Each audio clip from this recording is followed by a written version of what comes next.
Hi everyone, it's your boy Zach, and I'm here to talk about the absolute state of the comic book industry as expressed by the body language of this woman right here. But first of all, this is the last 5 hours of the Expendables Go to Hell graphic novel initial campaign on Indiegogo. Very exciting. The last day is always incredibly exciting. I was at the printers all day today signing Ironsight's Two Psychos. I signed 2,000 covers. I'm going to sign another 1,000 tomorrow. And everything's coming up Millhouse today. It's just comics, cool, fun, all day, every day. So this is also the last. Yeah. So the initial campaign is ending in 5 hours. So things are going great. Quick overview. Yes, this is the actual Expendables. Yes, it's the actual Sylvester Stallone. Him and Chuck Dixon came up with the story about the Expendables dying and fighting a war in hell. And then I came in here. I wrote the script with Chuck after him and Sylvester Stallone came up with the story. And we just hit 2 stretch goals today. We hit I think we hit the bookmark like last night. So we just crossed 175,000. That's the trading cards. So we got a bookmark and trading cards. You don't have to pay extra. That's the cool thing about stretch goals. It's more value for the same cost. So the next one is a large sticker. I'm kind of thinking like the one that Ethan Van Sciver had with Cyberfrog. Still got to figure out what the image is going to be. I'm thinking it'll probably be the promotional image by Graham Nolan. Here's a great hardcover image by Dave Dorman. This is the summary art by Aaron Alfici. Here's the main story by Graham Nolan. Let's go down and see then we got the variant covers. So this, I just have to emphasize this. This Kyle Ritter it's not a variant cover. It's the cover for the Chromium. The Chromium is essentially a making of. It's got 30 pages from the main graphic novel, but it is not the main graphic novel. But we're going to do that with Chromium. I just talked to the printers. They're like, yeah, we can do this. So they showed me a Chromium. I was like, I'm going to mail you Cyberfrog because that's what I want it to be like. So that's like a Chromium. It's basically a making of. Here's the awesome cover by variant cover by Jason Johnson, variant by Renzo Rodriguez. Here's your boy. Just finished this. Well, technically this morning I did a little fix on the pistol right there.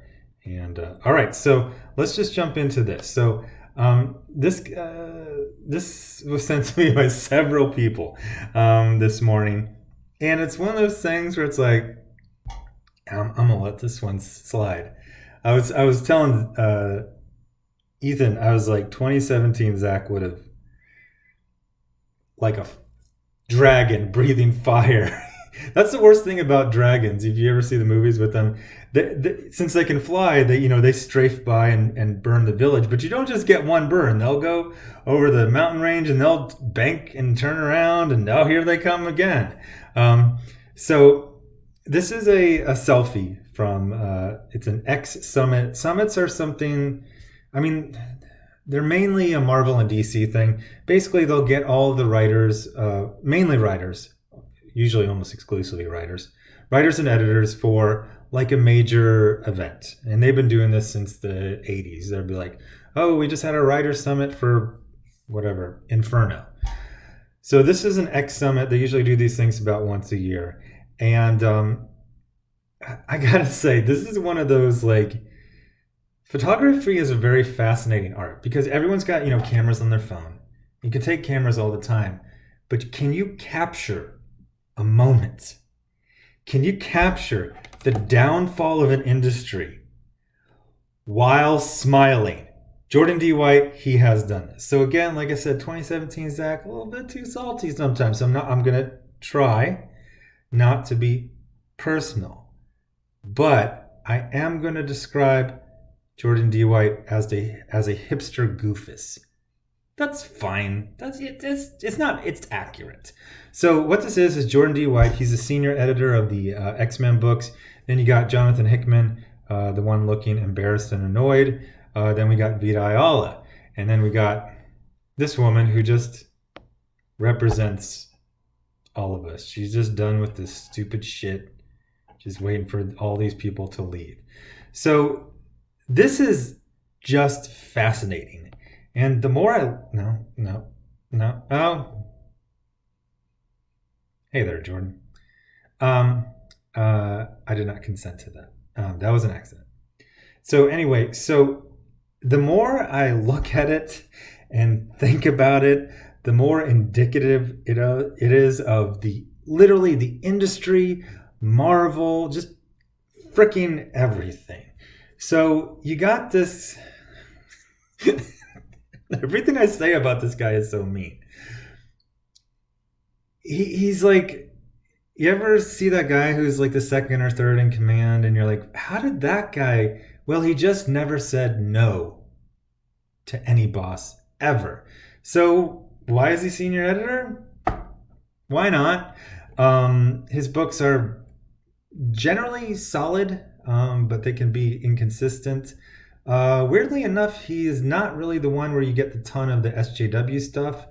It's just kind of like I love analogies. So somebody gave a good analogy. I actually forgot what they were talking about, but I remember the analogy. They said it's like flipping through the channels and you're watching like something with sports, news, reality show, commercial, infomercial, some medical drama, and then trying to say that's all one program. I thought that was a great analogy. So the one I have is, this is how I finally figured out what bothers me about Jonathan Hickman's X-Men run.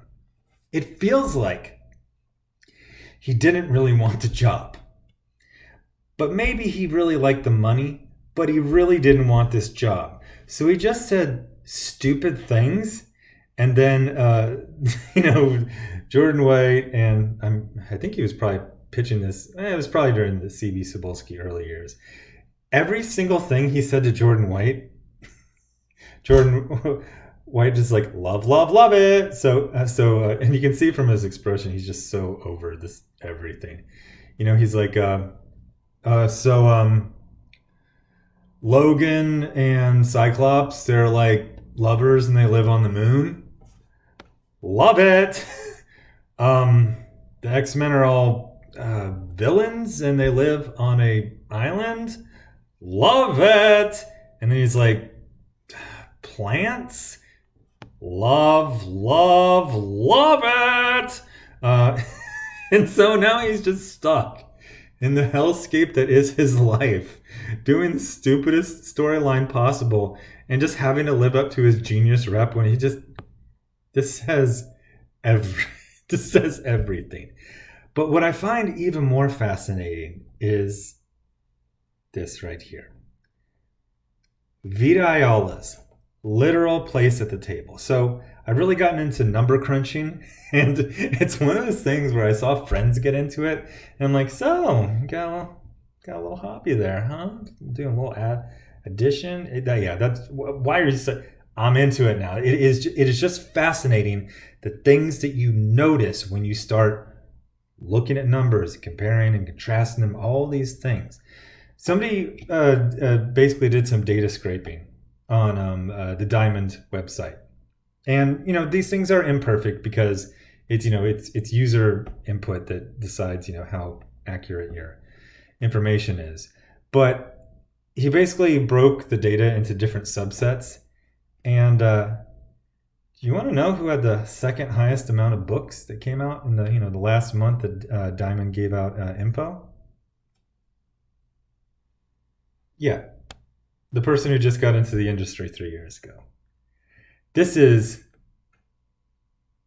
utterly fascinating in a way which I don't know whether to laugh or cry. I basically have this expression and this expression. So the elephant in the room is that Jonathan Hickman built his career on the traditional things you do. You get in by hook or crook. You take any job you can get. You build your rep. You build your fan base. You build it all. Vita, like some sort of Dora the Explorer character, literally put everything that her career... I'm sorry. I'm supposed to say they. Put their literally put there, it's so awkward. It's a one person, I have to say plural. Literally put everything that their career is built on the back of their laptop. I wish the resolution was higher. But we've got fight fascism, they, them, their, and queer and brown. Now, if you go to Vita's Twitter, it literally says her brand is queer and brown. Why is Jordan D. White at this table? Well, he loved everything everyone told him for 20 years and found himself at like the number 3 or 4 position in Marvel editorial. Why is Jonathan Hickman here? Merit in sales. Why is Vita Ayala here? They will tell you why they are there. Queer and brown. That's not my words. That's not my theory. This is literally the other thing, and we're going to get into this to just a body language thing. I make fun of Jordan White a lot. I don't think he's a bad guy. I just think he's a hipster doofus. It's not the worst appellation, to have put against you. Jonathan Hickman, not really my style of writer, but I do respect him. I really hate his take on the X-Men. I got this giant size X-Men where Logan is allowing Cyclops to like massage his shoulder. It's fine. We'll talk about it tomorrow. And we know this woman is here to serve and make omelets. And this person is here because, by their own words, they are queer and brown. And that's basically it. That's everything. That's everything you need to know about the comic book industry in current year. And again, this is just some cheerful guy just showing off, hey, but he wanted to take a selfie and he accidentally took a snapshot of the absolute state of the comic book industry in 2020. So anyway, I think I'm doing live streams tonight for the last couple hours. So anyway, thanks for watching. Subscribe. Make sure you're still subscribed. Hit the bell for notifications. Thanks to everyone giving to the GoFundMe, the Indiegogo, and the Patreon. You're funding original content and an original lawsuit. Links are in the description. Let's go see how good old Expendables Go to Hell has advanced since I started talking just a few short minutes ago. Oh, okay. Cool. Yay. All right. Thank you very much. So very exciting. So last few hours of these are always very, very exciting. I've got more than enough time to sleep in late and still sign 1,000 covers. They print the covers separately, obviously, and then it's easier for me to sign the cover and then them to form it around the interior pages. And I got into the zone. It took me like an hour to get into the zone. Actually, it took me like 2 hours.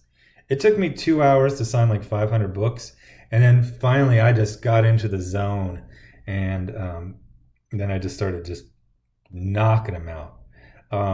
So I've got 1,000 more to do today. That's why I'm in a strange city going to Michael's at 8:45 p.m. to buy silver metallic markers, just to make sure I have extras for tomorrow. So anyway, thanks for watching, and go check it out. Expendables Go to Hell graphic novel on Indiegogo.